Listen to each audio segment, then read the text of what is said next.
a song with my daughter. Let me get everyone here and bring everyone in as panelists.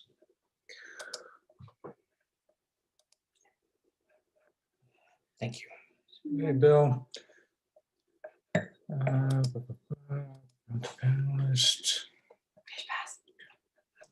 Okay. Hey, I apologize, man. There we are. Okay, I'm here. No problem. Sorry, this happens to me sometimes. Life is so full, and my daughter's learning a new. I'm adding everyone in here as a panelist. My daughter's learning a new song, and it's one of her first swing songs. And so I'm helping her with the time because she keeps skipping pauses and getting nervous and then putting certain notes in the wrong place, and then it all sounds weird, and then she goes faster and it gets all How old is she? She's almost 18. Great. There's two Bills. Yes, there are. Yeah, so we're started late, but John, you had brought up the topic of artist rights. And I think that that's a really important topic. And, we were talking about it in our last session in relationship to NFTs and the technology, the smart contracts, and the idea of how to handle, hey, Taylor, how to handle artist rights, like what's appropriate and how do we actually implement it. So I have a lot of thoughts on this. Maybe I'll start the conversation by kind of formulating a couple of ideas. None of these are written in stone, obviously, because I don't make the laws. I just have ideas about them. I think artists' rights are a thing that really need to be fixed, not just in the fine arts, but across the board.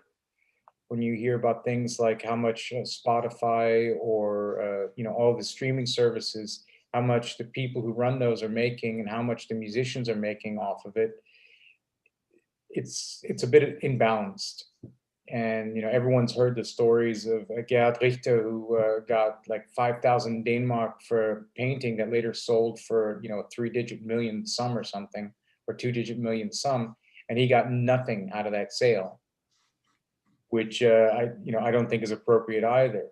And this is, I think, one of the things why a lot of artists are very interested in the NFT technology or digital sales technologies, crypto sale technologies, because the smart contracts can create that kind of repayment enforcement, meaning that artists can partake in every purchase or every transfer of ownership of an object that they created.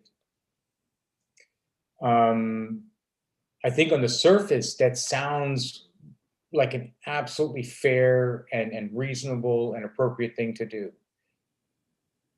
I have some problems with it because, well, the question is, where's the value made?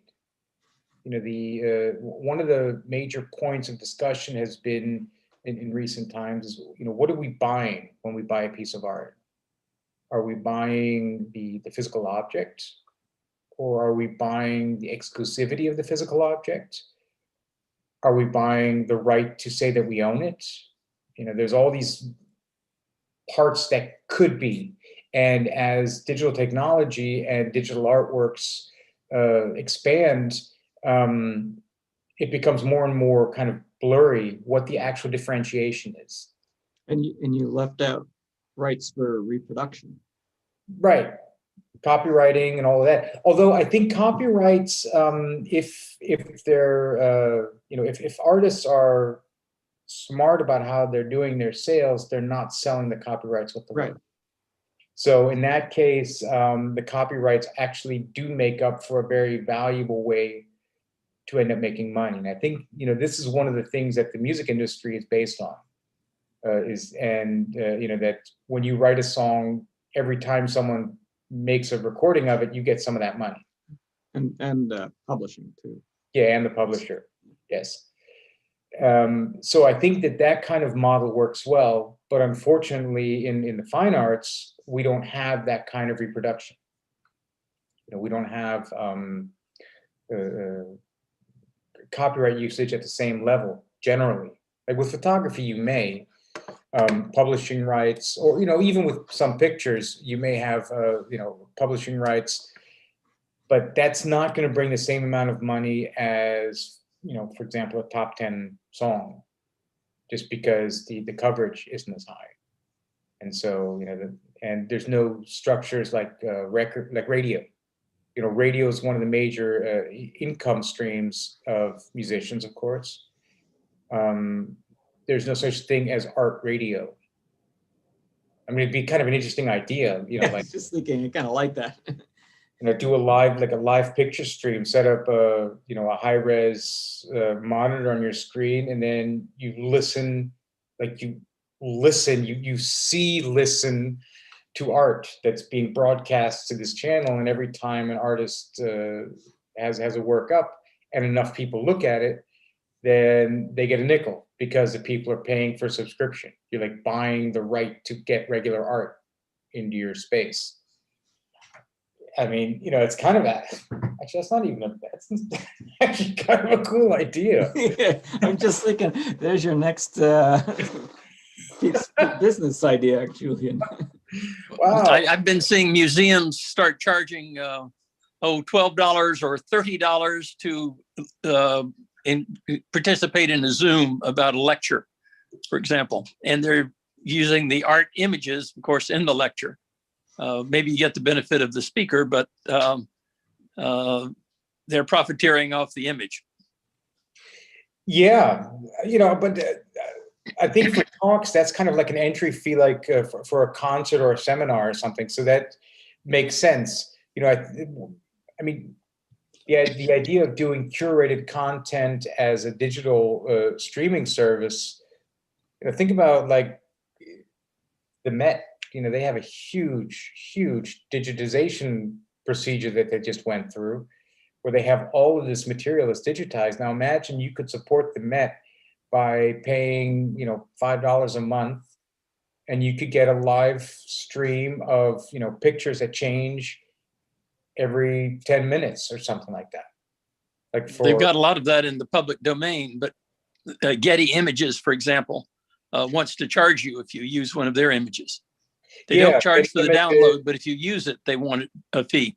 Yeah, I mean, Getty Images is one of the first ones, in the marketplace to have done that. I think they were starting to collect images before there was digital image movement. They've been kind of big on this forever.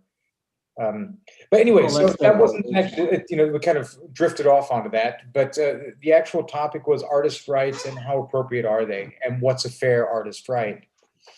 And one of the things that I've dealt with in dealing with copywriting, particularly in issues with my family's history, is that there are laws for artists' rights in most of the world. The United States, unfortunately, does not subscribe to that particular set of laws, which I think is a real shame.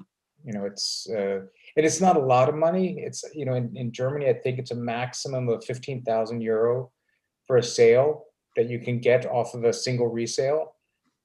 But that means that the picture has to sell in the millions. So, it's like a tip of the hat more than anything else. I've batted around ideas of writing contracts, saying to a buyer that when they buy this work, that they have to, when selling it, give a certain portion of the proceeds to the artist. But that's almost impossible to enforce, because it would mean that I would have to keep track of every single person and what they're doing with their art. And as the art world is inherently opaque still, and probably will remain that way for a very long time, it's a utopian idea, which really wouldn't work out. You could put a legend on the back of the photo like they do on a stock certificate, saying that that was the agreement and it had to be done, and here's the address to send your money to. On a stock certificate that's not for a public company, the limitation on resale is actually part of the stock certificate. Oh, so it's written on the object itself, like on the certificate, the physical. Yeah, of course, a lot of sales occur without a stock certificate, but where you're dealing in a physical object, you can have the terms stamped on the back of it. You'll have a big rubber stamp, and bam. Well, that's kind of, that's the ideology behind the NFT, because NFT is not actually the object itself. It's just a digital record of it. It's, kind of binding a physical or a digital, which, for all intents and purposes is actually a collection of electrons and magnetic records or whatever, however you want to define what stored data is. But you can connect an NFT to an actual physical object. Like I could create NFT certificates for every single August Sander picture that I have currently, and start a record of the sale of that object through that system, and even require that every sale would then, give a kickback of €100 to the August Sander Foundation. But that would be a sale of the NFT, not of the object, the physical photograph. No, the physical. They're connected. The NFT is just a digital certificate. It's not actually the object itself. Like, the Beeples, the thing, that was a JPEG, or I don't even know what format it was, Photoshop, TIFF, whatever it was. The NFT part of it was a certificate that said that that's the real certificate, or that's the real object. The token is just used to, it's basically a placeholder inside of a digital record. Yeah, but in the case of a Sander photograph, you have a physical object that doesn't have to be connected with the NFT. If someone owns that piece of paper, they could sell that piece of paper. Well, I had this conversation with somebody. We were discussing the Salvador Mundi, right? And we drifted along. My theory is that the Salvador Mundi, it doesn't even matter if it's a real Da Vinci at this point. It's real because someone paid $450 million for it. And it disappeared. Like, no one really knows where it is. So whoever paid that money for it, for whatever reason that money was moved around for that particular work, it's now a Da Vinci. So, it doesn't much matter. I had this discussion with, who was it? I was talking with somebody from the Sunni Initiative a couple of years back about, and with Nana Decking, I had this conversation as well. We were talking about authentic artworks, and it came back to the Mona Lisa. And is the Mona Lisa that you see at the Louvre, is that the actual Mona Lisa or not? And Except that you can't really see it because the crowds with their cell phones. So. Oh yeah, right. Well, there's that. Yeah, it's real because you can't see it. Right. The most advanced of conceptual art is the one that has gained its meaning by losing its meaning. No, but what we ended up discussing was that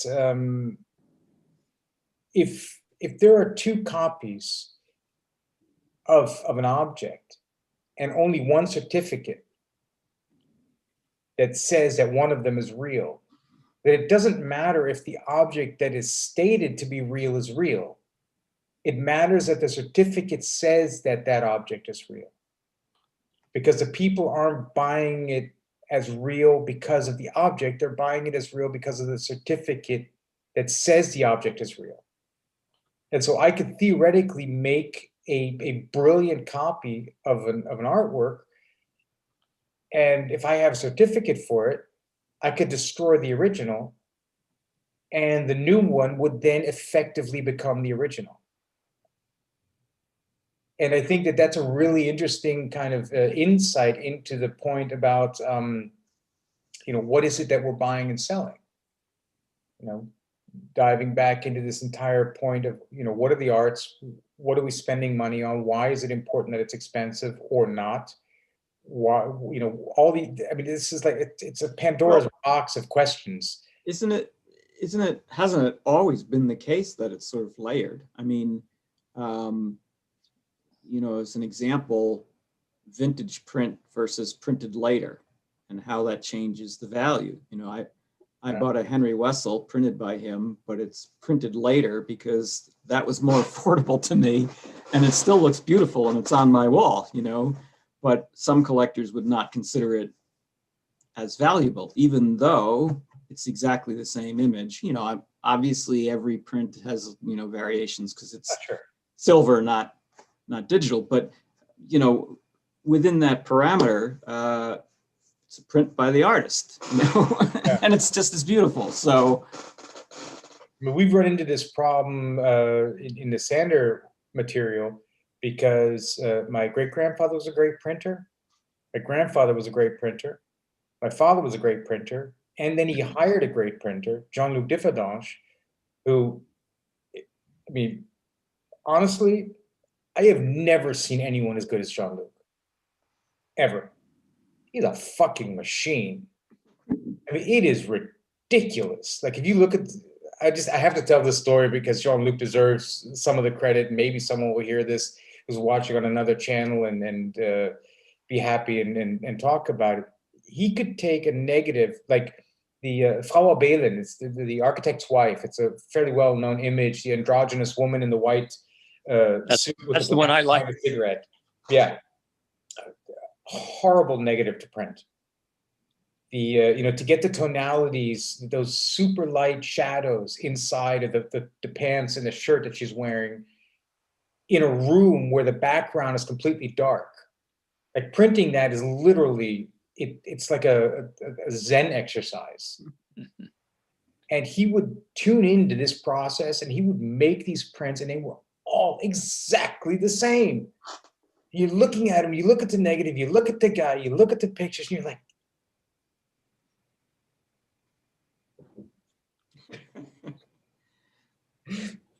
you know, and so we have this problem. So, because what we end up with is August at his time was printing prints, and they were, of course, on, you know, much more saturated papers. The silvers were just, you know, it was a different time in photography. So the materials were different, the tonalities, of course, of old paper, the nice warm tones, that the silvers didn't go so dark. And so you get a, you know, just the whole richness and the characteristic of the prints is, you know, gorgeous. I mean, just physically gorgeous. Like, you could have a really bad picture on some of this paper and it would look lovely just because the paper's so beautiful.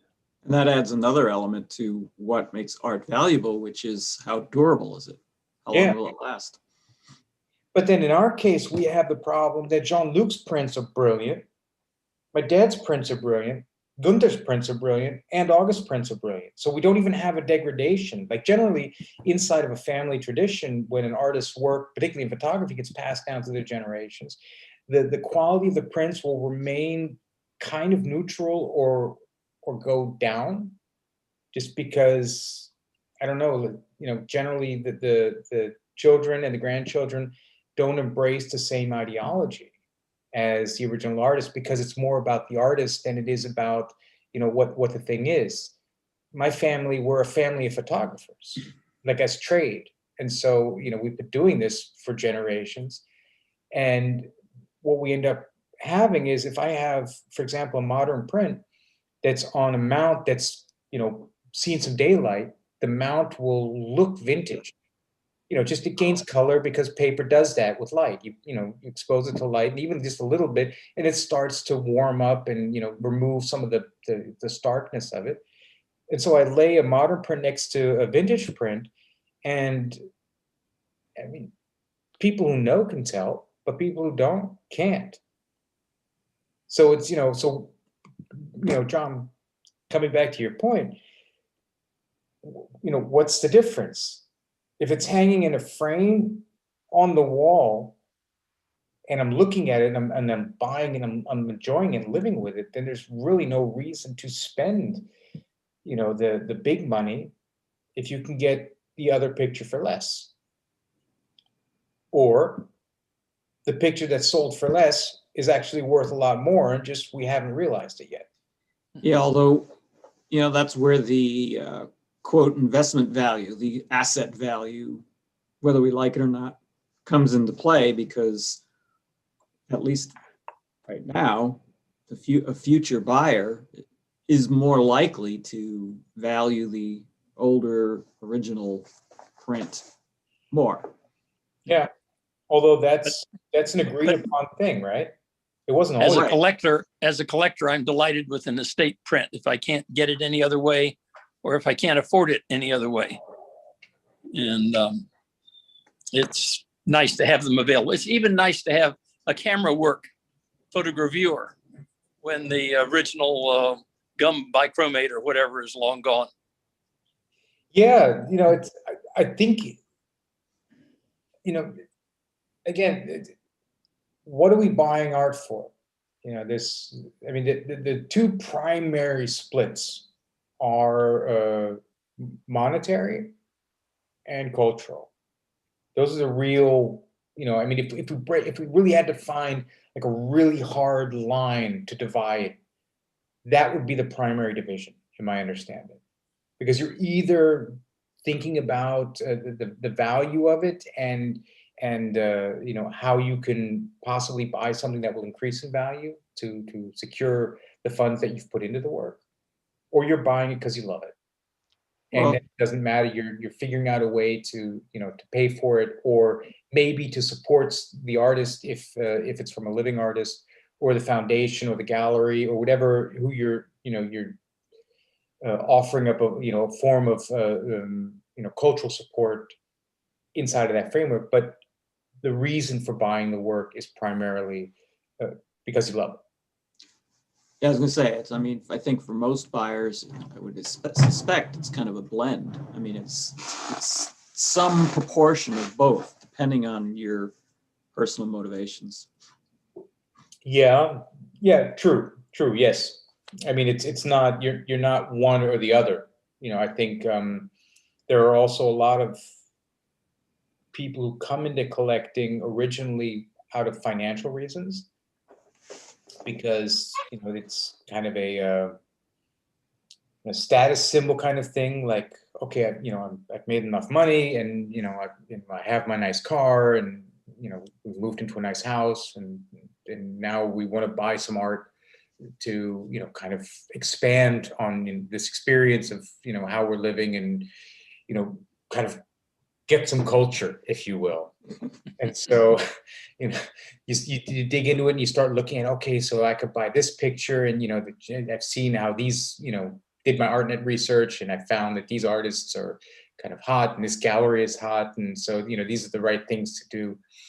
And some of those people come around at some point and go from the pragmatism of finding something they like, they can afford, which satisfies their financial need, to at some point switching over and saying, hell, man, I've bought enough pictures now. I'm not going to, I'm not selling them. So maybe I'm going to start buying stuff that I really like. Like, maybe I bought one of those pictures I bought just interests me more than all the others that I bought, and all for the same reason.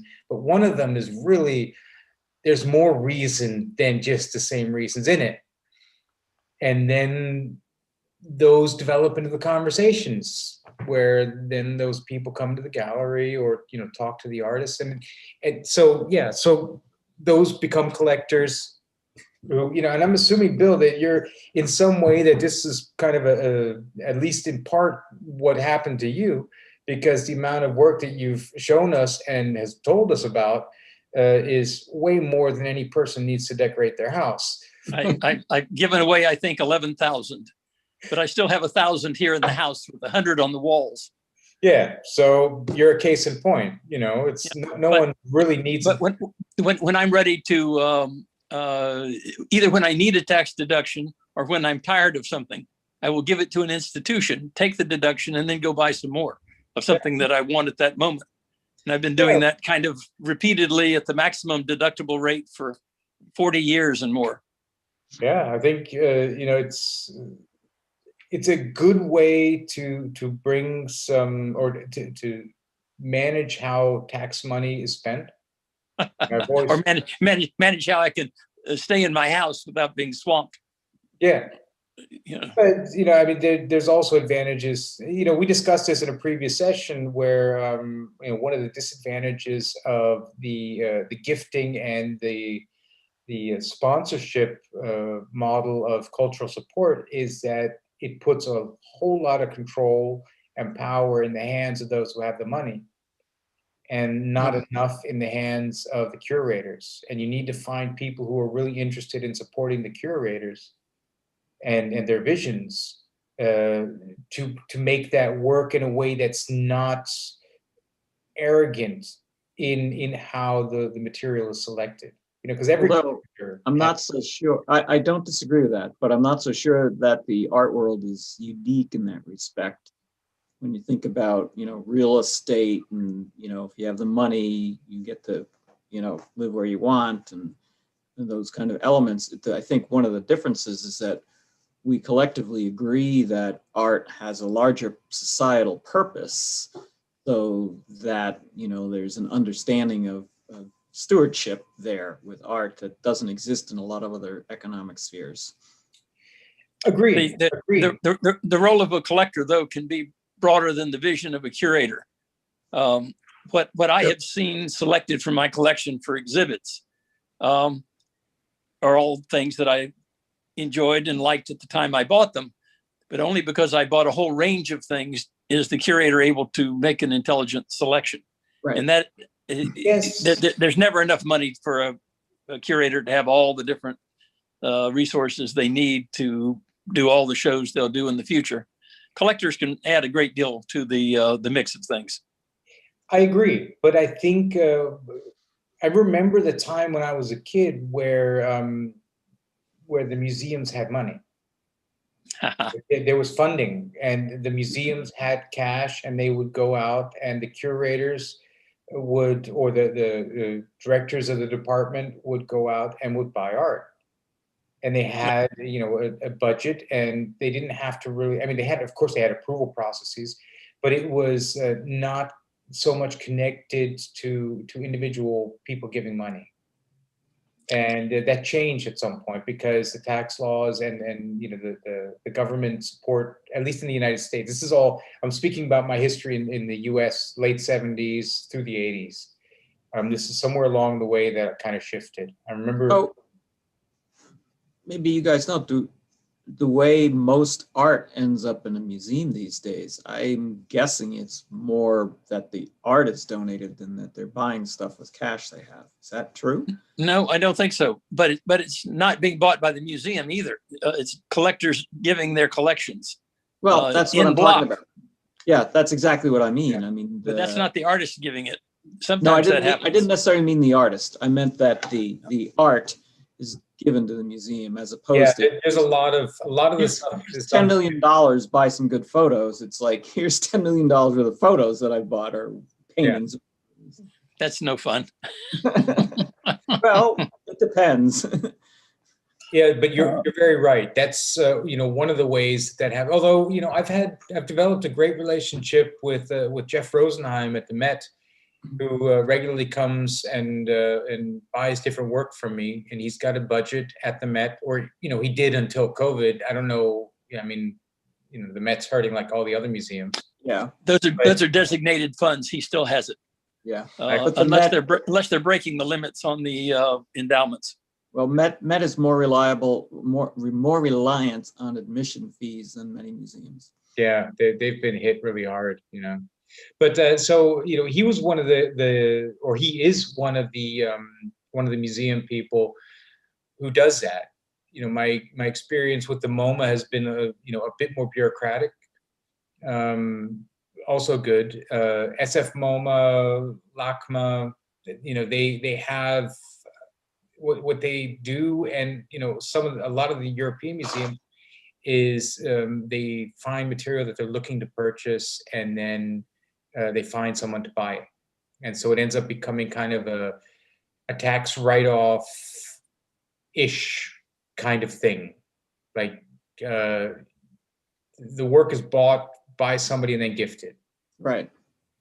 But what's actually happening is that the museum says they want it, and they have people who say, well, tell me what you want, and I'll just go out and buy it because I have money. Right? So, but a better strategy is to go out and buy it, hold it for more than a year and a day, hopefully a long enough time so that the work appreciates, then make the gift, and the appreciation will dilute the cost of it. Yeah. Yeah, well, you know, those are all During things that that are year, work. it might still be hanging on the wall of the museum as a loan. That's why you often see things like a promised gift of. Right. That's exactly that machinery, you know, because if, like, what was it? There was a sale I was privy to where the body of work was bought in Europe and it had to be shipped to Delaware and then shown in some museum for, I think, 6 months, and then was shipped to the final owners. Yeah, that's to avoid the sales tax. Yeah, because by doing that, it ended up becoming something of public value, and that made it possible to, you know, to. It may be that then becomes used goods and not taxable, Right. instead of a new purchase. They even do that with antiquities. Yeah. Yeah, used goods aren't exempt in Massachusetts for sales tax. But, you know, we've, great topic, but we completely drifted off what I really wanted to dig into. So let me see if I can steer all of Those this. are the practical things. Okay, so artist rights. So principally, the major problem is that an artist, like a living artist, needs to make money to live. So that artist sells work.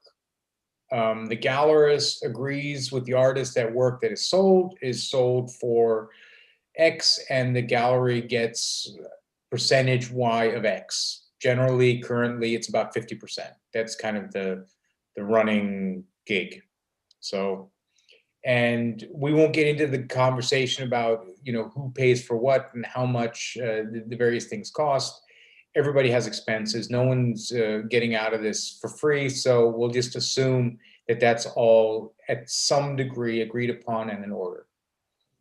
So then the artist rights issue comes up only in secondary market, which means, you know, guys, excuse me for the long-winded explanation, but again, I have to be aware of people who are watching this on other channels who may not know this information. Sure. So the artist rights come up, or the resale shares come up when the artwork goes into secondary market. So the person who originally bought the work then resells it. And I differentiate in this case from when I, as a gallery, buy work and then sell it. I don't consider that secondary market, because if I'm buying work from an artist, I'm not buying it as a gallery from them because I love it. I'm buying it because they need money. If I love the work, then I buy it as a private citizen. And I may buy it through my gallery, but I still buy it as a private citizen, and then it's not in the ownership of my gallery. And so I think that that's an important thing to differentiate, because I really am a strong believer in the fact that galleries, if they're capable, should be buying work from their artists to help support them, if they really believe in the work. And I've done this with every artist that I represent. You know, this is not bragging hour. It's just, this is the way that I do it. I think it makes sense. And it's the reason also why I'm very, very selective and very tentative in picking up new artists, because I understand that this is part of the deal, that if they need cash and I have it, that I can't just turn my eye away and say, well, tough luck, babe. It's your problem, not mine. You know? So then the technicality, getting back to the second, or to the artist rights, to use simple numbers, we have a picture, it sells for €1,000. The gallery gets 500, the artist gets 500, the collector has paid 1,000 plus sales tax. The sales tax is either written off or not. If it's not, in Germany, it's actually €1,200. So that's what, you know, the cost of the object to the buyer is. That buyer then goes to auction or to a gallery and says, okay, I'd like to sell this work. And the gallery, another gallery, sells it for 2,000. The owner says, I need to get my 1,200 plus I need to get, you know, some money. I need to make some money. So I want 1,500 for this. The gallery says, okay, it's secondary market. I can live with 25%. for whatever stupid reason the gallery actually says that. Sorry. So, you know, what ends up being left is the owner gets 1,500 and the gallery gets 500. The government gets some money. So the owner has earned 300, the gallery has earned 500, minus the costs of selling the work. So we have this 800 euro or dollar, or whatever currency we're dealing with, and that's the portion of it that would be responsible, or that would be, you know, where the artist should have a cut of. All right, so this is, I'm just putting parts into this conversation because there's different ways of structuring this kind of problematic. We could go in and say, okay, the artist gets 1% of the sale. So at 2,000, that would be 20 bucks, which is kind of a joke. The artist is gonna be like, what am I gonna do with that, right? Couple of latte. Right. I'm gonna invite my friends for a beer in Brooklyn. Or maybe enough ink to print one more something. Right. But the problem on the other side is if there's 800, and if we say, okay, they get 10%, then it's not 20, it's 200, which means that 800 becomes 600. And then who pays for that? Is it the new buyer? So we take the 2,000 and we add 20% tax, plus we add the 19% sales tax. So we end up having 49% or 39% tax, or 40% tax on the 2,000. So the new buyer who's buying something at 2,000 ends up paying 2,800. You know, just easy, rough math here. Right. That's going to be a real hindrance because people are going to look at it and be like, oh, is this primary or secondary market? Oh, secondary market? Oh, no, fuck that. I don't want it because it's going to cost me just way too much money, right? Because I'm never going to be able to get that money back, whatever. If the previous owner and the gallery split the money, then it's 200, so each lose 100, which means that the gallery makes 20% less and the collector makes 33% less by this one model quickly, which also isn't quite fair because the collector is the one who invested in the work and said, you know, I'm going to buy this, I'm going to support this artist, so I'm going to make this money, and it's my right to make this money because I took the risk on it. Because that's the principal idea or the context in which I purchased the work. But isn't there another element, Julian, in the sense that a buyer of a work of art, I think in particular, in the primary market, there's no real way to know that it's going to go up in value and, you know, likely would go down. And when you add in the other costs like the shipping and, you know, taxes and things, reselling a work, even one that you got at a very reasonable price, you know, I wouldn't necessarily expect to, you know, make any money. There's no assurance that the value of the work will go up. Which actually makes the problem even more complicated. Because do you find people who are selling work in the secondary market do expect to get their original purchase price back? This is unfortunately currently the case, yes. Everything that's being sold in primary and in secondary market at this time, people expect to get their money back. I think it's a huge problem. I think, you know, the idea, I mean, it degrades the entire value of ownership. That's interesting because, you know, I don't have a lot of stuff, and none of what I've bought is especially expensive, but I pretty much everything I've bought, I assume that one day when I decide to sell it, maybe I'll get more than I paid for it. It would be nice, but I certainly don't assume that. Well, this is kind of one of the big problems with the branding of art as an asset class. You know, it's, I mean, well, we've been inundated with get rich quick schemes over the last decades. You know, the internet is like a petri dish of get rich quick Sure. ideology, right? Yeah. That's Silicon Valley for you. Yeah. Yeah. Well, I mean, there's a lot of people in Silicon Valley who actually got rich quick. Yeah, that's what I mean. It's kind of like in the DNA of that entire thing. Yeah. So, you know, we can't even say that it's kind of a ridiculous concept to assume or to, you know, think that that's kind of what it's going to be. But in the art market, this is kind of the running premise.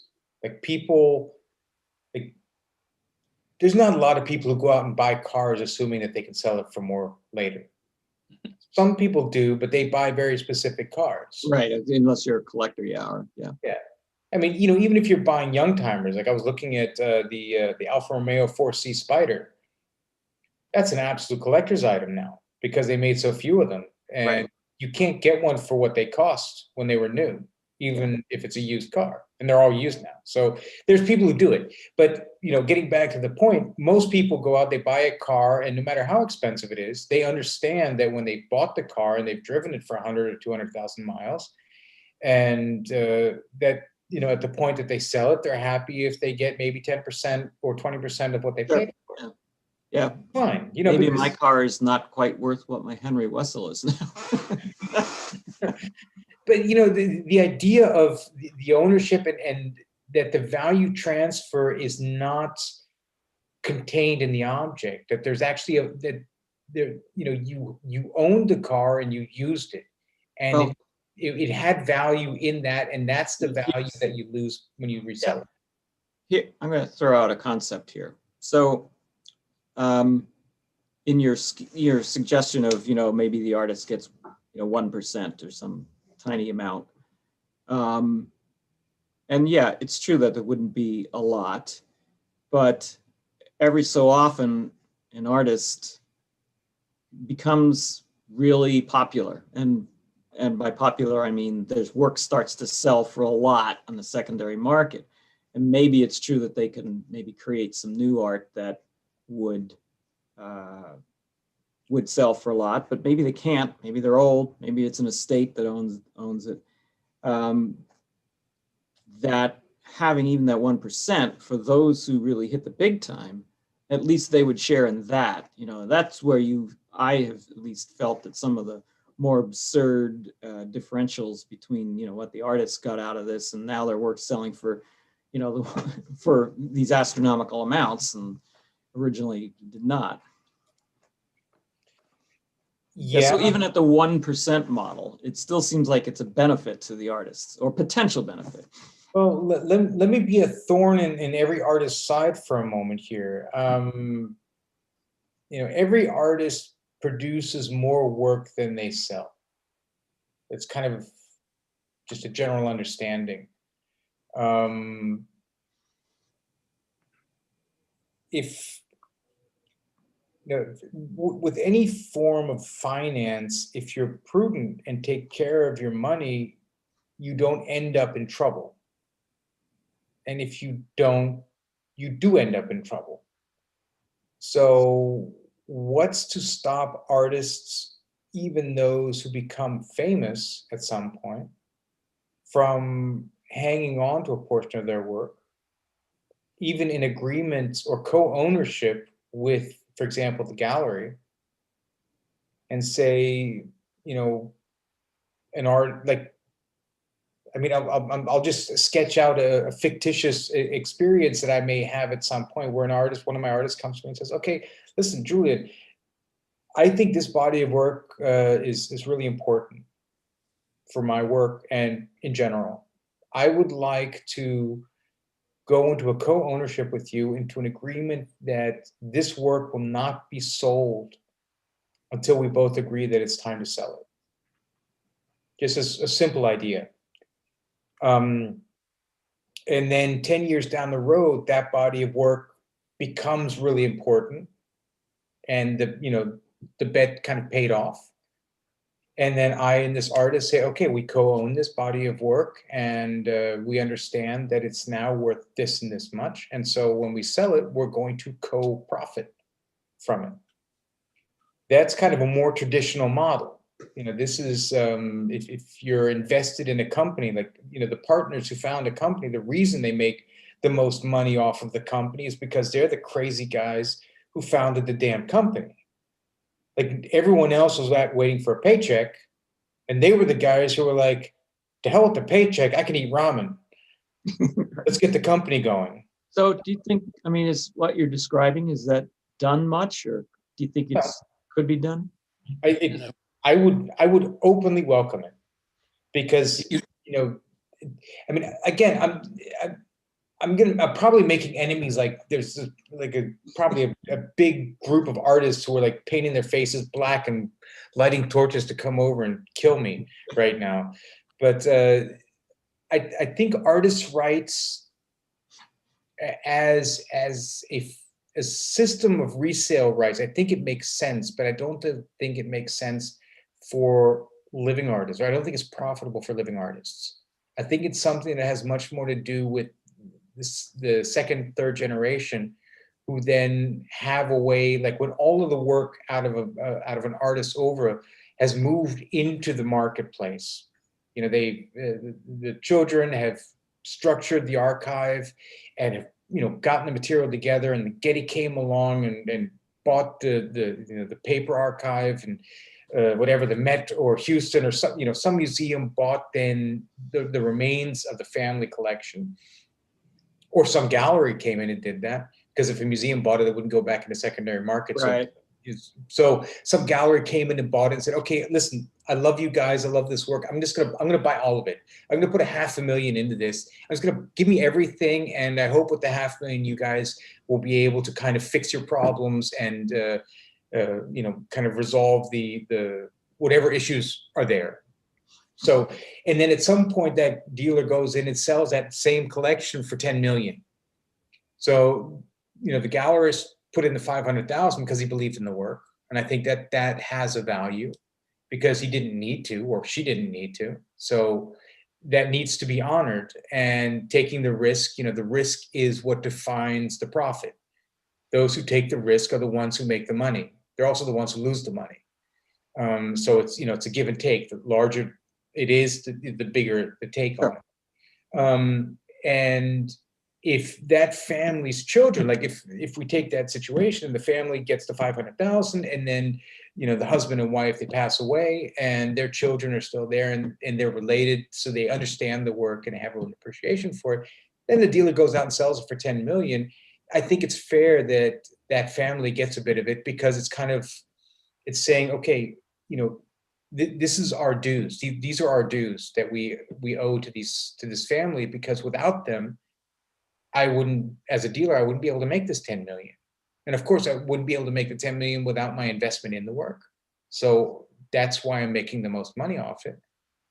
But is that really different for a living artist, though? How is that different?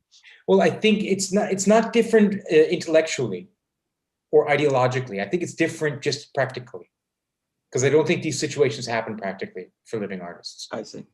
That's, it's not a valuation thing at all. It's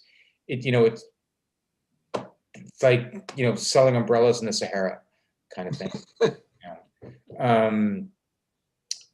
So, if we loop back around to this idea of the artist becoming more of a business person, saying, okay, if I own something and I sell it, like my guitars, I love playing guitars. So I have a couple of guitars. I'm thinking about selling one of them. So when I sell that guitar, I'm not expecting to make money when I sell that guitar later, even though I've played this guitar for, 15 years. So I could viably say I am, part of the vibe of this instrument is me. My voodoo, my, the way I've played it, the way it plays has a lot to do with the way I've played it, because that's, it's the vibe of the thing. That may also just be kind of a cultish religious thing, but, guitarists are weird that way. So, but I'm not expecting to make money. Like when somebody buys that guitar off of me, I'm not going to expect to make money off of the resale, even if I later discover that that guitar was actually, you know, a rare prototype by the artist, like the original luthier, who then, you know, and I just was stupid and sold it for too cheap. You know, that's kind of the gig.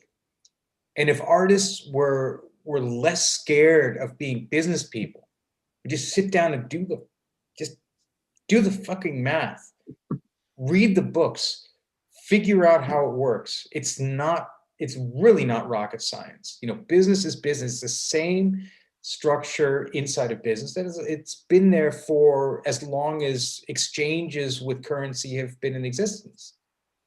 Well, that's one of the critiques of art schools, is they don't teach any of that. Yeah, Or I might add architecture, where, you know, most of the people in my career I knew were architects. You don't learn about how to run an architecture firm, but every architect wants to run one. So go figure that out. Yeah, yeah, right. And they all think that everyone can stay up 3 days in a row because that's what they did in the fifth year, right? Yeah, you know, I agree with you. I think art schools should spend maybe 10% of their time teaching the craft of making art and 90% of their time telling people how to actually be successful at it. That would be interesting. You know, I see a lot of photographers that never get gallery representation. Their work never appreciates in value for that reason. And then they come to the end of their life and they want to have a legacy at least. And so they want to sell off 12,000 negatives and maybe 1,000 prints. Very hard to find a buyer. Yeah. And that's because they didn't establish a market price. Yeah, well, yeah, it's a terrible thing to leave to your heirs, like a big box of negatives and prints that don't really have any value, and there's no known way to deal with it. So for someone like me who's 31, what would you guys tell me? Like, what are a few tips I could start doing now to actually know what to do in 30 years if I'm still doing photography and wanting to sell and everything? I would say keep track of your negatives and your prints and have clearly defined inventories. I run into situations where photographers have put things on consignment, and then after a while they don't know what's there, and there's no way to demand an accounting for sales that the gallery may have had, and you get into a real mess trying to reestablish what was consigned and when. And the consignment agreements sometimes aren't written, but if they are, they don't require payment at a given date. But if you have detailed inventories and you keep track of things, then you know what you've got. You've got a defined body of work that you can look back on, and 20 years, 30 years from now, you'll be able to have something to sell. And even what you sell and how much you got for it and when, even that's useful. Yeah, establishing a market. Yeah. I have followed what I understand Harry Lund did with Ansel Adams when I'm dealing with a photographer especially. And I say, often they're mid-career or late career, and I say, you know your work better than anyone. You go in and make a selection of your 100 best items and print 9 or 12 master sets of those 100 images. And then you have something to leave to your heirs that's selected. Sometimes they'll write a narrative to go with it. And you also have something to go to a curator and say, here's what I have. I want 100,000 for it, or $250,000, whatever the number is. And they have an exhibit in a box from the standpoint of the museum with a defined price. And maybe they then go out and get a supporter to buy it. But I've seen that be successful for 2 or 3 people that I've suggested it to.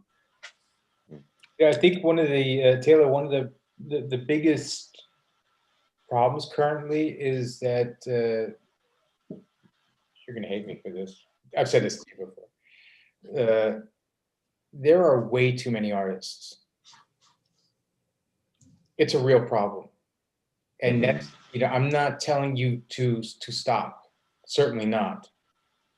But you as an artist, as a person who's actively engaging in creating work and creating narratives for the interaction with other people and your work interacting with other people, have to be aware of the fact that there are just way too many people out there who are calling themselves artists and who are as God, I sound like such an ass when I say this, but it's completely muddying the waters.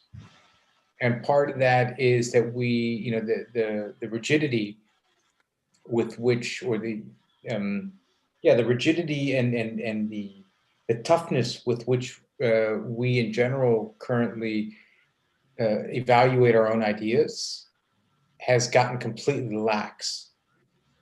We are nowhere as hard on our own ideas as we need to be. Everyone who has a brain fart thinks that all of a sudden they're a genius. And I'm painting with a big brush here, so excuse me for being naming.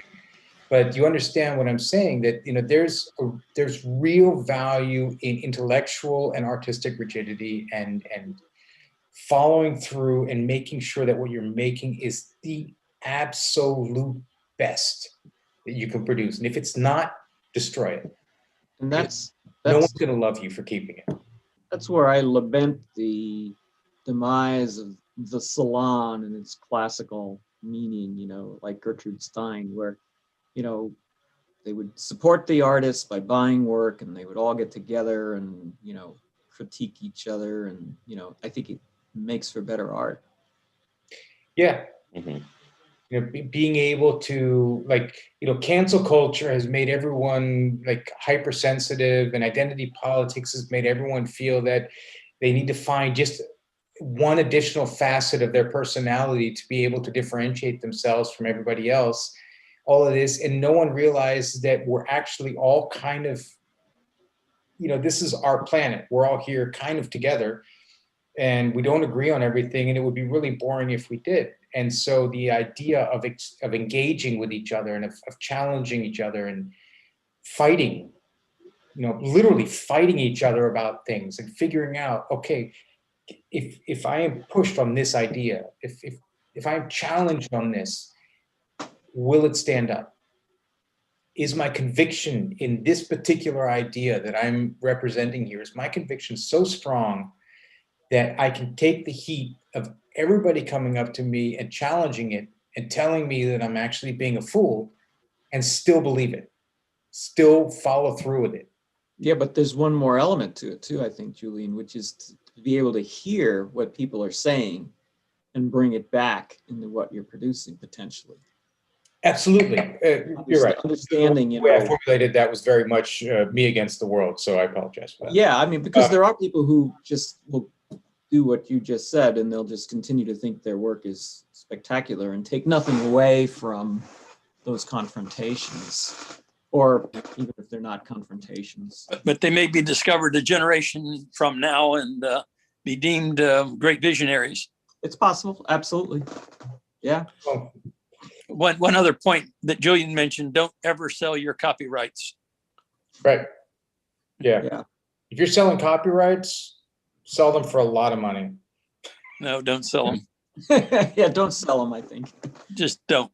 Yeah. Shouldn't. And the other thing is you need a will, and you need to think through what's going to happen to what you leave. People die all the time unexpectedly and early, especially with COVID and other things. And I hardly know an artist that has adequately planned their estate. They don't have an aesthetic curator to deal with the aesthetic issues. They don't have a personal representative that has business sense. Well, Julian, you've seen the joy of generations of careful planning, but most don't have it. Yeah, your idea, Bill, of having as an artist picking your top 100 or however, whatever methodology you use, I think is brilliant in that way, because you're doing a big favor to your heirs. This is the work I think is most valuable. In a way, you're saying throw the rest out because nobody wants. No, you aren't saying that. Well, it depends. I mean, if you're a nobody, but your heirs want to keep something as a keepsake, or remember. Still good to have a master set. Yeah, at least they have something that this was important to me as an artist. You don't honestly, agree? Bill, as much as I appreciate the idea of having a master set for historical context, I'm a really, really big fan of an artist defining what their body of work is and what their legacy is. Well, that's what they do when they make this choice. Yeah, and everything else should be destroyed. That's what I'm no. saying. Yeah. Oh yeah. I want the stray image that for some reason has suddenly become important, but may not have been seen as important originally. Well, that's Yeah, like the that's- novelist who gives that's novelist- the collector heart. well, it's like Absolutely. there's been a number of cases of authors who have given instructions to their estates: destroy my Yes. notes, don't ever let this manuscript out, or this was my first draft and it's terrible. And yet the scholars want that stuff, and in some cases they are published completely Yeah. in the opposition of the artist. I don't know Yeah. how I feel about that, but I know that's happened. Well, Julian, how many images are there that you deal in for your, what is it, great-grandfather? How many different images? Um, It's got to be a big number, yeah, it is. It's 5 digits. 5 digits. And Yeah. you're still able to find interest in all of them, I would think. No. No. This is no, but this is the reason why I'm saying this, because my family in this particular situation is kind of an absolute novelty, because I'm the 4th generation of dealing with a single artist body of work. Yeah, and I think that's unique. It may very well be. I don't even know. I don't run around like I'm not going to start founding the fourth generation artistic air club or something like that. I think Edward Weston, I think, is into the 4th generation. Yeah, I think they're the other ones. I don't know of any others at this point. Yeah, and Brett burns his negatives. I mean, what happened to Edward Curtis? I don't know if their heirs have anything to do with that body of work anymore, because that was, I think, even earlier than Sanders' work. But anyways, so what I wanted to get to is one of the things that I do with the August Sander Foundation is I lock work away from the market. Permanently? Yeah, but just because I don't sell it. I have it and I don't sell it. It's in the foundation, and I can, as the director of the foundation, I can decide what material may be sold at some point and may not. Do you And so, troll back through it and change your mind ever? no, Wow. because there's very specific reasons why I selected. And, it sounds like, again, it sounds like I'm being an arrogant ass or something. It's not. There's real method to what I'm doing in this. August was a commercial photographer, and his commercial work was photographically, like craftsman-wise, was as qualitative as every other body of work that he created, or every other picture that he created, but it wasn't as meaningful. And to say that it was is a lie. And to endorse the idea that a name means that a picture is valuable because it was made by an artist is foolishness. And it's one of the great curses that we have in the current art market, is that a lot of people, are impressed by the name on a picture more than they are by the picture, which I think is an absolute curse. And, we're going to have to, we galleries have to do a lot of work to solve that problem, by educating our audiences, by engaging in the conversations, by doing things like I do here with this show, and just literally blatantly say this stuff, which nobody else even talks about in a public platform. So I assume that a scholar might be able to look at some of that stuff, but you wouldn't sell it. Yeah, no, it's, the reason why I founded the foundation was so that we could collect, we could have a place where people can bring material, which means, for example, if you have commercial work by August Sander and you can't sell it, you can gift it to us, because I'm not going to just go out and buy all the work back. That makes no sense. I've got enough. I really do.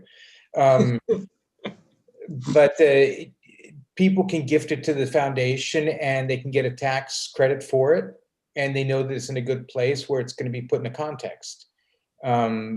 The historical context, part of what we do is collect that and write that and formulate it so that it will be, like, at some point I want to transfer all of this knowledge in a well-structured format into a larger foundation, so that the body of work is there with very specific instructions about what can happen to the artwork, so that it doesn't ever end up in the marketplace.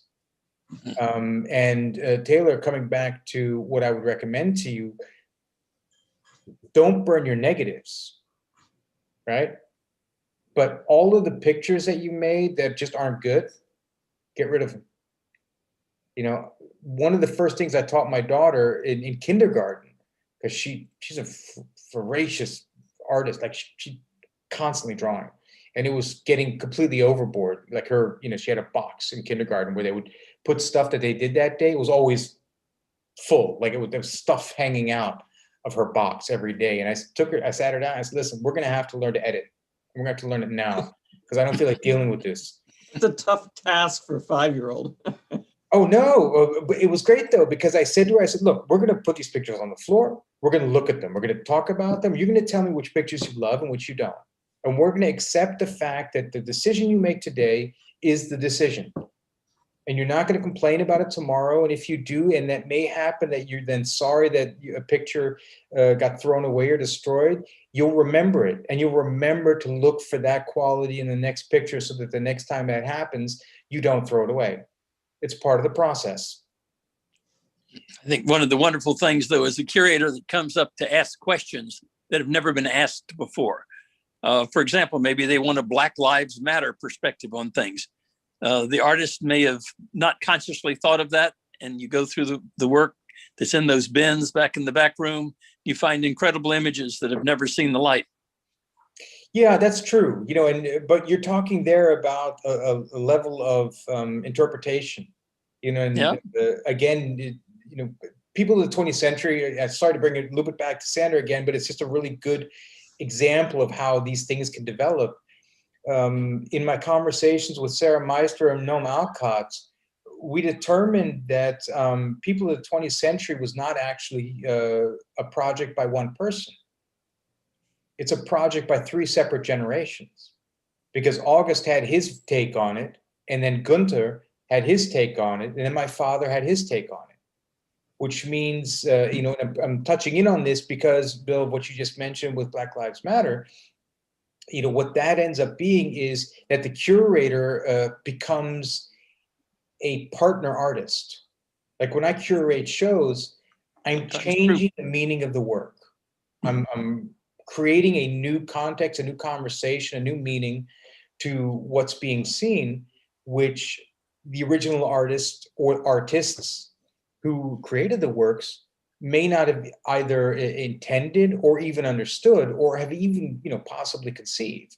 So those are things that are coming out of my creative mindset and my understanding and the particular purpose for which I'm curating. And I think that that's a valid thing. Curators are not just, historical presenters of sequenced artworks. We create interactions, we create meaning, we create conversations, and those conversations can be really transformative for people. I mean, in most cases, that's actually the most transformative part of a visit to a museum, is not just the work, but the fact that somebody put the work together properly in a way that really gives you the ability to embrace it. Right, but you can't destroy work and have that possibility continue. Yeah, but you can assume that if the artist thinks that the piece of work is shit, that there's a really big chance that it's shit. Oh, well, that's okay. Saving everything just because it may not be. Well, I'm not going to try to say I'm a great artist, but I know that 90% of the photos I've taken are not very good. So, but hopefully those 10% are, meaningful. Well, but that's of course kind of one of the parallel things that has to do with photography as a medium. It's, hold on a second, my wife needs the cartridges.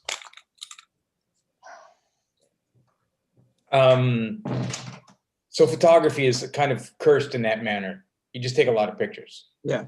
Well, and the poor painter, you read about the New York School of Abstract Expressionists, and they would reuse the canvases and all that because they had to, because they couldn't paint otherwise, Yeah. So that's how you get rid of a bad painting. Or paint on really bad materials because, yes, because they didn't have no money, I pulled out a picture by Noel Mapstead today, which I was showing somebody. He was an artist that my dad showed in the 80s in Soho. It's a bed sheet, dyed green, with an ink drawing on it in a like framed as a canvas or stretched as a canvas. well, You're literally like, I don't really want to move this because at some point it's just going to be like It'll just weasel to the ground. But, you know, Your dad had a gallery in Soho in the 80s? yeah. Soho, New York, or So New York, Green Street. what? That was the name of the gallery? No. No, Sander Gallery, 51 Green Sander Street. Gallery. Yeah, we were across the street from the gallery. What was it? Ethan Cohen. What was the name of his gallery? Oh, crazy guy. A fashion model in Japan who made so much money that he brought Chinese art to America.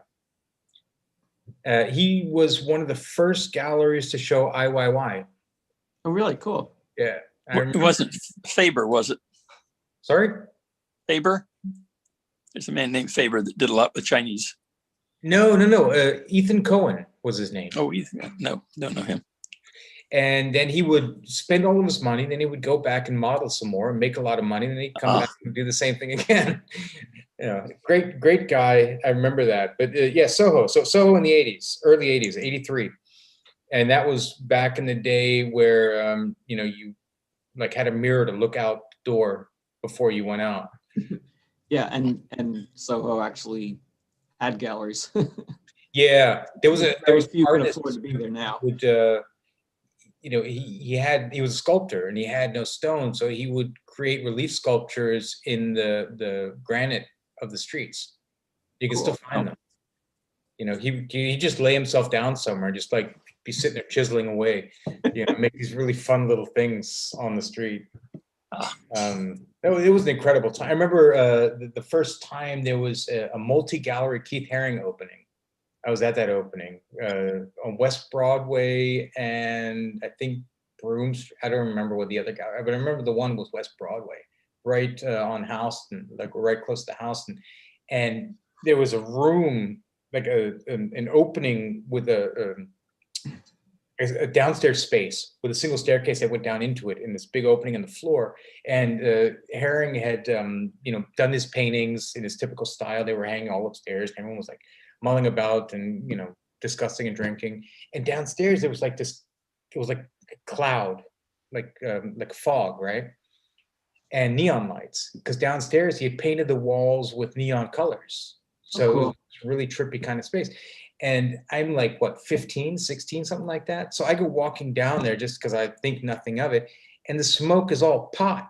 Of course. The whole room just, it was like inebriating. You walked through this, you were getting stoned just because everyone down there was smoking pot. He was ahead of his time. Oh, yeah. So, you know, this was the time when no pun intended. On the Soho. That was, you know, crazy years, you know. Who was it? Someone said that that was the time when you could take a Warhol under your arm and jump in a taxi and take it uptown to sell it. You know, now everything would be like, you know, with armored trucks or whatever. Yeah, be art handlers. Yeah. I am gonna say bye. Sorry to interrupt. It's good to have you here, Taylor. Yeah. I'll see you guys next week. See you next week. Yeah, so that was the day back then. But yeah, so again, wigging back to our topic of artist rights and, you know, what's a viable way to do it. The problem I see is that anytime you start to bring laws in for this kind of thing, it makes it very, very difficult because it's almost impossible to formulate the the different structures of fairness. You know, if an artist gets reamed by their dealer, who just comes and says, okay, I'll buy everything off you, but for cheap, sell everything to me for $100 a picture, and, you know, gives the artist then $1,000 or $10,000, and the artist's like, oh my God, I'm rich, wow.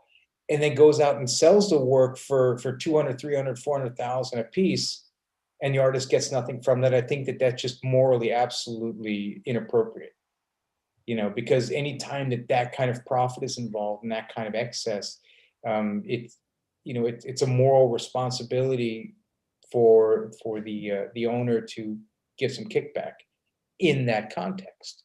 Yeah, but how many times would that ever happen? Right. There's other situations where, you know, I discuss with my artists, I say, look, this is the price that I would like to ask for this work, and this is how much money you will make when I sell it. Are you okay with that? Is that enough? And I have artists who say, no, it's not enough, and so I raise the price accordingly. And it doesn't mean that I sell it. Generally, it means that I don't. But this is how I do my agreements with my artists. And I say to them, you have to understand that when this picture is sold, that that's what it is. It's sold. You get your money. You've agreed to sell this picture at this time for this price. That's the deal. If you're not comfortable with that, I'm fine with it. I won't sell it. I'll show it. I won't sell it. I'll say the artist is holding on to it. Make me an offer that he can't refuse. You know, it's interesting as I'm thinking about this too, where what generates some of the ill will in terms of living artists getting something for their work in the secondary market. And I think part of it comes from that small slice in terms of number of pieces of art, but big slice because of the dollars they're being sold for, puts a huge skew on the art market that, you know, is very, very visible and feels very icky, so to speak, because there's just this slosh of money coming from, you know, the hedge fund folks, and it makes a distortion of the market that's not really very representative of what 95% of living artists, or even successful living artists, are able to sell for. You know, you can be making a decent living and you're still nowhere near what those orders of magnitude, you know, so, but that creates resentment feeling.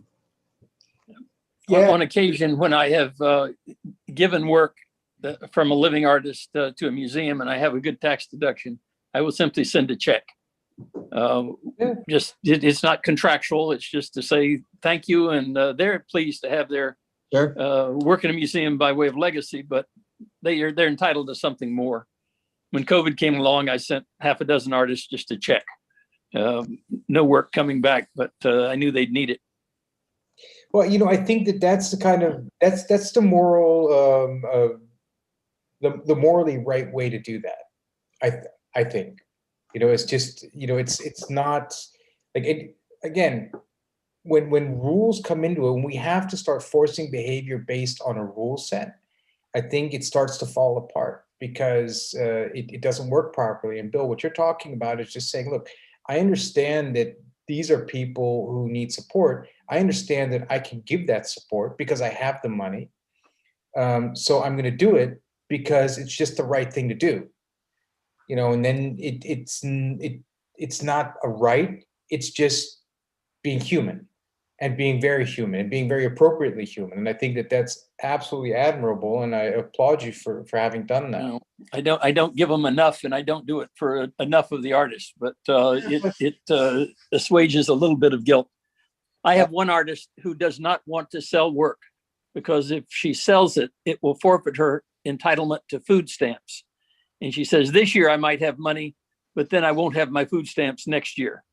And so I just send her checks. I don't buy from her. Or buy art. Yeah. No, and she gives me things sometimes, but it's not a sales transaction. Yeah. You know, I mean, that's bizarre. It's, you know, the morality of it, I think, is really what's key. And part of the art market, particularly, you know, what people focus on, everyone kind of wants to, like, everyone imagines that they're going to be, you know, the next Mark Bradford or, you know, whatever, you know, the next famous big artist who's, you know, Jeff Koons, who People. like, yeah, people, right. Everyone thinks that, oh, wow, this is what's going to happen to me. Just like every kid who goes out and plays soccer thinks they're going to end up kicking the goal to win the World Series, right? Or the World Cup. The reality of it, and John, you just mentioned this, the reality of it is that almost all, like literally almost all artists will only ever have to deal with the fact that they're making money by selling their art in the primary market. Because there's just a tiny sliver of artists who are making secondary market sales that are meaningful. I mean, I've been perusing through 50 years of auction catalogs for photography, and I see the same pictures, like, Right. 50 years, and it's like some of the pictures have been in the marketplace for 50 years, and of course you get new stuff coming in, but you get old stuff that disappears. But you get the point. It's not like it would be great if every auction catalog was completely new and had a completely different body of work in it, and we would keep discovering, and it would be like this, kind of engagement in Yeah, but cultural. the auction houses would have apoplectic fix because they wouldn't know how to price anything. They rely on those old sales to know what to put something for. Absolutely. And so, but what it also validates is that there's a structure of how the art market works, and to speak about artist rights as a thing, as if, when it's decided that everyone should have artist rights, and all of a sudden every artist is just going to start getting regular checks, that's completely stupid. And any artist who believes that is lying to themselves, because that's just not reality. That happens when you sell work and it sells again and again. Yeah, it probably would make more sense to have other institutional structures that supported the arts more broadly, as opposed to, like things like, for example, 10 times the NEA, budget, that kind of thing. I mean, think about the original concept of insurance, right? Was you put a pool of money together so that people who have a health problem can take money from a larger pool to be able to solve the problem, because the number of times that they have a serious health problem is less statistically than or like it statistically works out that functions. So the idea. So for example, if there were a way in a utopian universe, if there were a way to create a fund for artists, which of course brings completely new problems, because who's allowed to access the funds from that, right? Well, there are curators to that. Yeah, that would be a way of dealing with it. You could, create an artist's a fund where anytime a work is sold by an artist, a certain portion of money goes into the fund. So it becomes neutral. It's not about right. So, and living artists, it's 10%, and dead artists, it's 5%, or something like that. And it just becomes like not even a tax thing. It's like an agreed upon thing. Like when you buy stuff, I think in duty free you can like pay CO2 offset tax or something. Yeah, I mean, it certainly would be easier for art dealers than to have to track them. If you had to pay each individual artist separately, it'd be a nightmare. I guess you'd have to have an ASCAP kind of an arrangement for that. But if it was just something off the top, send to that agency, it'd be easier. Yeah. But then we run into the problem of greed and control. And I don't know how that would work out. BMI does that in music, for example. Yeah. They have all the rights with all the composers, and they collect a fee from sometimes very aggressively from anybody that plays that music anywhere. Sure. And they have enforcement arms, and sometimes I've defended those, but yeah. But that, as lovely as that idea sounds, it also is kind of bound to a form of international law reality, which really wouldn't work out. And one of the reasons, which is why I think the real solution is in the art world itself, that we, the members of the art world, honor the artists who do the work appropriately. If I sell a work by an artist and then I get a chance to buy it back and then I can resell it, that I at that point say, okay, I'm making money on this a second time, so I'll share the money I'm making with the artist, because that's just the right thing to do. And I'm still making money. It's not, it's just I'm not making as much. Right. And I think that the root, or personally, I think the best way to solve these problems is through an agreed upon sense of morality. That's of course asking a lot from people who, who like money tends to, or has a very kind of isolating characteristic to it. Like the more money you have, with a lot of people, it ends up, causing forms of isolation. And not always. I know a number of Bon appetit, Bill. I know a number of people who are, quite wealthy and quite generous, but that's not always the case. I think it happens more when the wealth gets to a certain volume where it doesn't really become so painful to be generous. But I really think, again, I think morality can resolve this much better than law can, because to create laws, to formulate this properly internationally is a behemoth task. Yeah. Very. Yeah, the international component of it makes it far more tricky.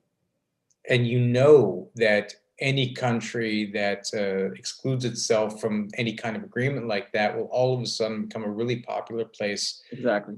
to run sales. And that's exactly why, for example, people like to sell their work at auction in the US as opposed to in Europe, because Europe has artists' right and the US doesn't. That's why banking is flocked to certain tiny little countries too, because of the way they set up their tax laws and their secrecy laws. And that's why I don't think that the resolution can be done that way, because internationally we're nowhere even close to being able to reach that kind of international consensus. I mean, we can't even reach consensus on simple things like not letting people starve to death. So, Yeah, right. If we can't figure that one out, then, there's not really a whole lot of hope. Artist rights. Right? So, yeah, it's a tough topic, and if I can take a quick turn into the the argumentation for NFTs and the way people think or are arguing that it's guaranteeing that they're taking a share of the big money being made. I think one of the big lies that's being perpetrated right now is that everyone has the feeling that they're going to be just like one of these famous artists whose work gets traded up into these ridiculous sums. But it's just not true. Right. It's, there's going to be a time where almost everyone getting into it will be part of that. But at some point that will break. At some point people will kind of get bored with it, and it will, swelter down into just regular business with a different technological backdrop. Right. And at that point, it's the same gig. And, I've raised this question on Facebook. What happens when there are clauses in a smart contract which are illegal or become illegal? Like a salvatorial clause inside of a written contract is very simple to resolve, because you have a paragraph that says, and any agreement inside of this contract that in now or in the future breaches the law will be removed individually and will not have an effect on the rest, right? Right. So, okay, that's simple enough. But a digital contract, you need to find a way to change that. The problem is it's in a blockchain, and the whole reason why people like the blockchain is because you can't change it. Right. Right? That's an interesting point. And if you actually do find a way to change it, well, then what's to stop people from changing the part that gets the artist paid if they agree upon it? I mean, the simple premise is that 51% of the blockchain storage incidences need to agree on change in the blockchain for that change to be propagated. It's a simple majority. Yeah. But bringing it back to the point I was making, if you can change a smart contract based on something and it becoming illegal in the future, and it thus no longer being legal to implement the smart contract for tax law, for whatever, it doesn't even matter, just for any reason, then at that point you have the problem that you create a situation in which that smart contract can be changed. And that same situation can be created to change it for other reasons. It's an interesting point. I don't know if it's the same for the blockchains in the art market, but for the cryptocurrencies, the vast majority of crypto coinage is owned by a very small number of entities, whether they're corporations or individuals. So, they hold an enormous amount of power, and most people don't realize that. They think they're in on something, and I don't know. It feels just like another way for rich people to take your money to me sometimes.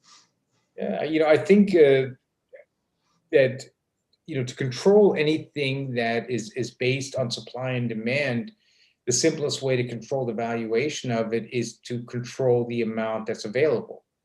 And if you have, by regular fiat currency standards, an almost limitless amount of funds, ergo the Fed, and you start buying cryptocurrency with your funds, because that's what people are buying it with right now, then there's nothing to stop the Fed from going in and just buying enough Bitcoin to be able to control it later. It's a good, interesting thought. And the simplest way to do that would be to do it, subvertly and quietly. And if they want to lower the value of the currency, well, then they just dump a bunch of Bitcoin onto the market, and boom, the currency drops. And exactly that is what's been happening. Not by the Fed. I don't know if the Fed's doing this. Maybe they are. I assume they are, because they'd be really stupid not to. If some, art dealer doing his regular TV show can come up with the idea, then they certainly have somebody involved doing it, right? But you see that there were some complaints a couple of weeks ago about somebody who had a big stock of Bitcoin that they had bought like years ago and came into the market and just dumped it. And the Bitcoin price went down to like 37,000 from 42,000, like in a couple of seconds, because of just the amount of currency that was put in the market. So if the Fed wanted to really, really screw with the Bitcoin value, they could dump a bunch of stuff into the market, completely negate the value, buy all of it because they have the money, and double up on what they have, buy everything back and everything else inside of that time frame between when the shifts in quantity and the shifts in value happen. And for that matter, it wouldn't necessarily need to be done by the US Fed. Could be done by the Chinese or something like that. The Russians, some dude in Bolivia, who knows, some snark in Texas who just, is sitting on top of an oil well and has been, just collecting cash in his account for the last 2 generations. It's such a fallible idea, and the fact that everyone's praising it as the newest thing, and it's going to be it's going to change the world. It's only going to change the world when our understanding of finance changes, and this is not a change in the understanding of finance. All this is a different way to speak about finance. It's like a new language, but it's like reading the same poem in a different language. It sounds different, but it's the same. It's the same thing. Yeah. And write that check on a Nigerian bank. Exactly. So I don't think NFTs are the problem, the solution. I don't think that the people involved with that entire conversation about how they're going to be making all of this money in the future really understand things like the fact that you can sell works off chain. You can sell NFTs via direct sales off chain, which means that the smart contract doesn't actually get implemented. So the thing that you've guaranteed yourself to make money on, you don't. There's holes in it everywhere. And beyond all of that, the largest problem I have is that the NFT is just a damn certificate of authenticity. Right. I haven't seen any artwork that actually implements the non-fungibleness of that technology into the artwork itself to make the artwork transformative or to transform the artwork in some manner. It's just saying, okay, here's this thing, and here's the certificate that says this is this thing, and the certificate has written in it that you own this thing. And that's kind of what it is. That's not value added to the art. through the technology. That's just a fancy way of making a certificate. And if you're going to do that, you may want to actually have a look at Artery and what they're doing, because they at least have a way of making it anonymous so that you can keep kind of the, part of the facade of the art world running. So,